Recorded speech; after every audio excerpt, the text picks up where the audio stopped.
देख रहे हैं अशोका न्यूज। अशोका न्यूज में आपका स्वागत है। हमारे अशोका न्यूज ऑफिस में आज एक मीडिया कर्मी आए हैं जिसका नाम है पंकज कुमार। उन्होंने 17 जून को जिस तरह से ट्रेन में आग लग रहा था, उस समय 4 लाइन पर जिस समय हल्ला हो रहा था, चौराहा पर जिस समय हल्ला हो रहा था, एक वीडियो रिकॉर्डिंग करने गए थे, यानी न्यूज़ बनाने गए थे। उसी समय कुछ अज्ञात तत्व के लोगों ने इनको जोरदार धक्का मार दिया और जिससे इनका टंगरी में फ्रैक्चर हो गया है। अब ये बेचारा का बोलने में तकलीफ हो रहा है। हम उनका टंगरी दिखाते हुए देखा ये भी चलता है, चालू है।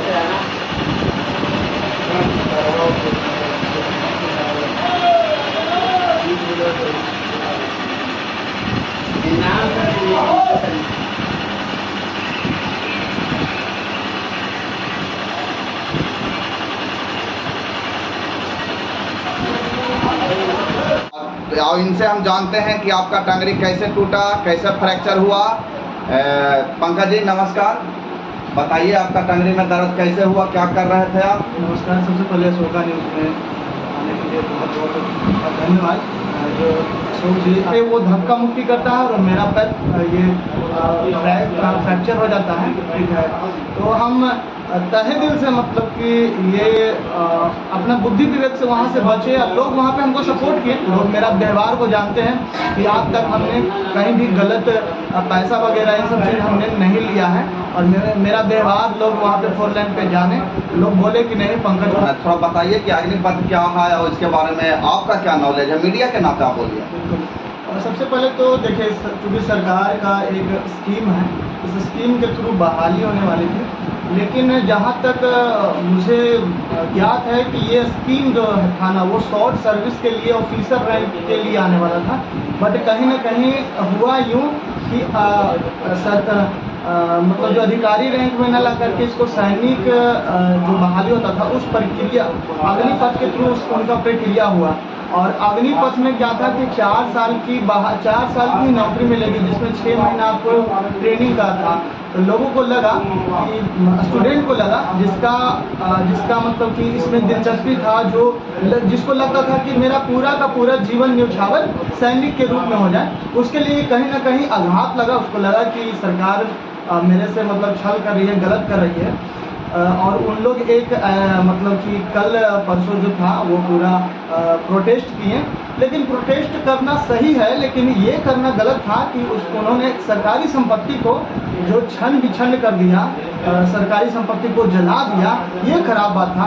क्योंकि कहीं ना कहीं उनको ये सोचना होगा कि सरकारी जो संपत्ति था वो संपत्ति एक सरकार की नहीं होती है, आम पब्लिक के टैक्स से वसूल करके ही उसको खरीदा जाता है और पब्लिक के सेवा में उसको लगाया जाता है। तो आने वाला समय के लिए भी हम लोगों से अपील करते हैं कि आप जो प्रोटेस्ट करते हैं, जो भी भाई बंधु वाले प्रोटेस्ट कर रहे हैं, वो कृपया करके अगल बगल और निजी या सरकारी किसी भी तरह का सामान का क्षति नहीं पहुंचाएं। बस यही कहना चाहते हैं।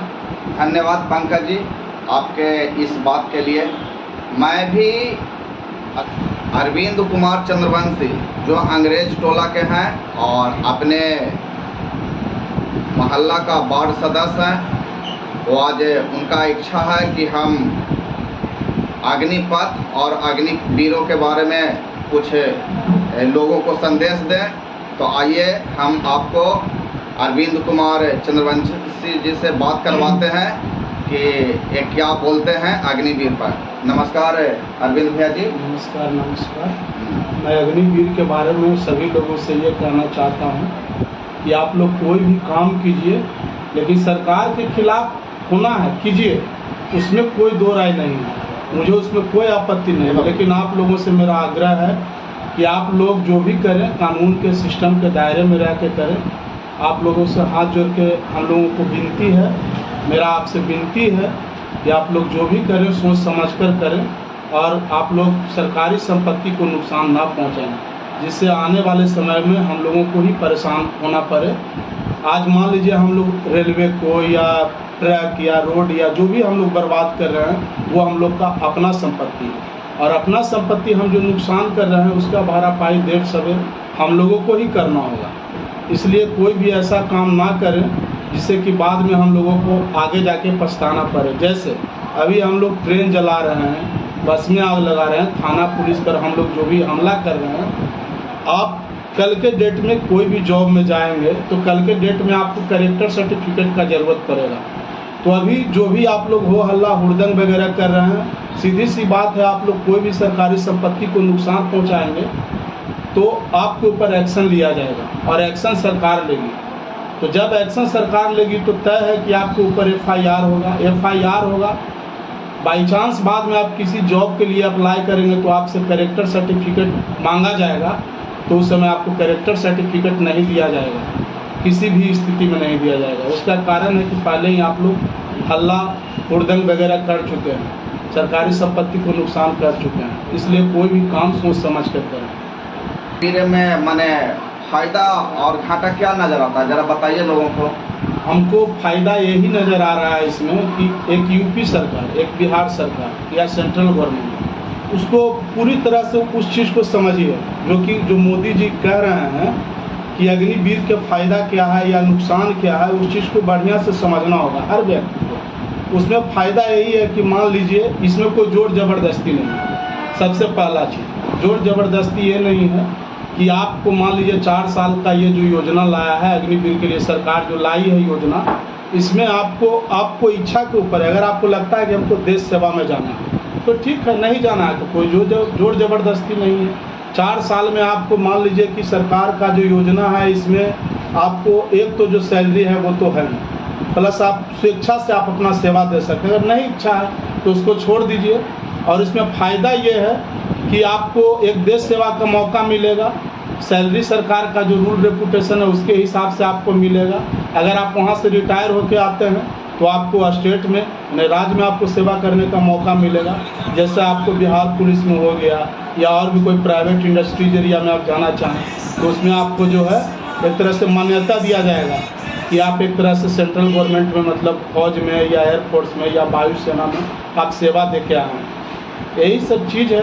और उस समय अगर आप 4 साल बाद रिटायरमेंट लेना चाहते हैं और रिटायरमेंट के बाद अगर आप कोई बिजनेस करना चाहते हैं उस समय सरकार आपको 12 लाख रुपया देती है।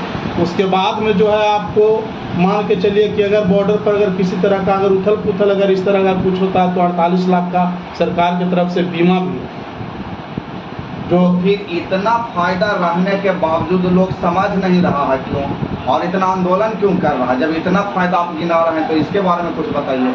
इसके बारे में मैं यही कहना चाहिए कि जो असामाजिक तत्व है वो लोग समझ नहीं रहे हैं। ये लोग दंगा जो है मैंने हवा जो है मैंने दंगा का रूप ये लोग दे रहे हैं कि किसी तरह से देश में जो है माहौल ख़राब हो, स्थिति ख़राब हो, ताकि लोग जो है सरकार के खिलाफ हो।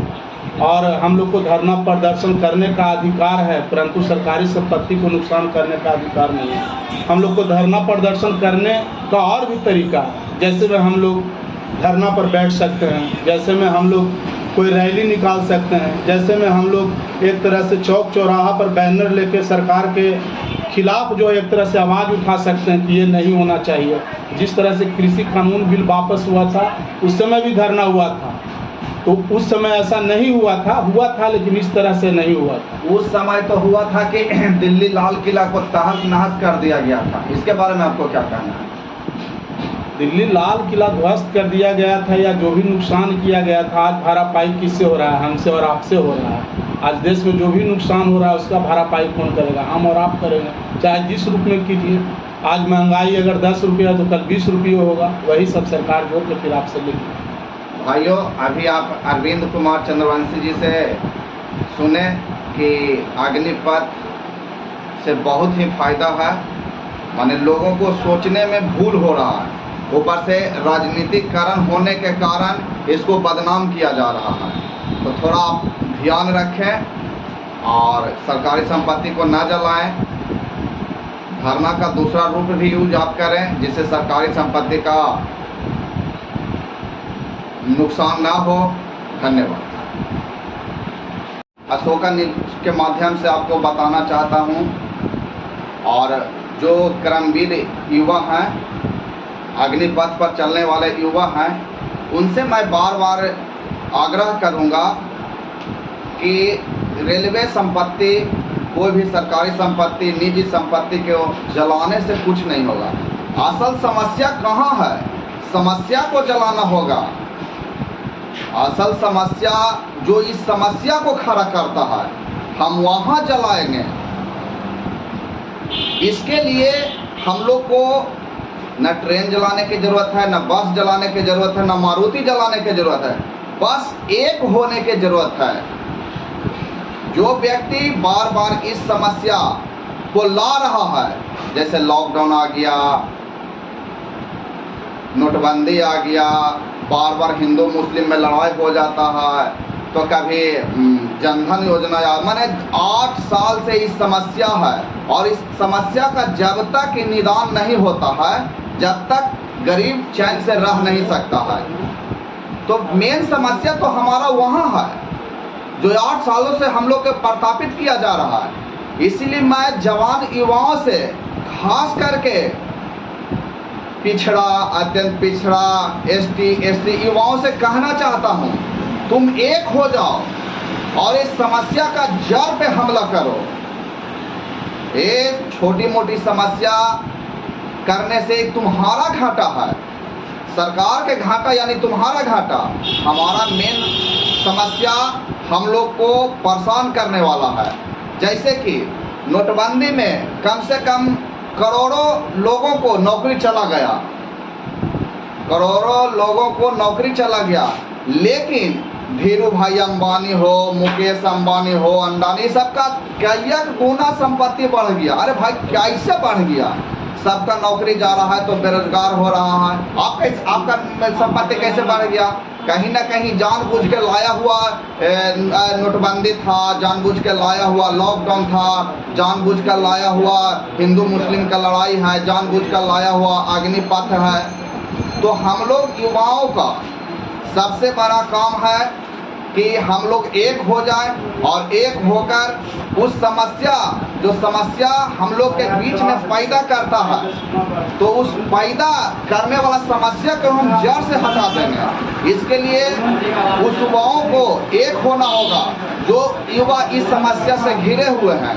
मैं भारतवर्ष के सभी ग्रामीणों से अपील करता हूँ, खास करके गरीब वर्ग से अपील करता हूँ कि आप सब एक होकर रहे और मेन समस्या का जड़ कहाँ है, उस जड़ पर हमला करें। ये ना कि ये छोटा मोटा ट्रेन जला दे, मारुति जला दे, मोटरसाइकिल, इससे समस्या दूर होवे। ये समस्या जैसी डाउन होगा वैसे दूसरा समस्या खड़ा हो जाएगा। इसीलिए समस्या का जड़ आपको दूर करने में आप ही का हाथ में है, दूसरा का हाथ में नहीं है।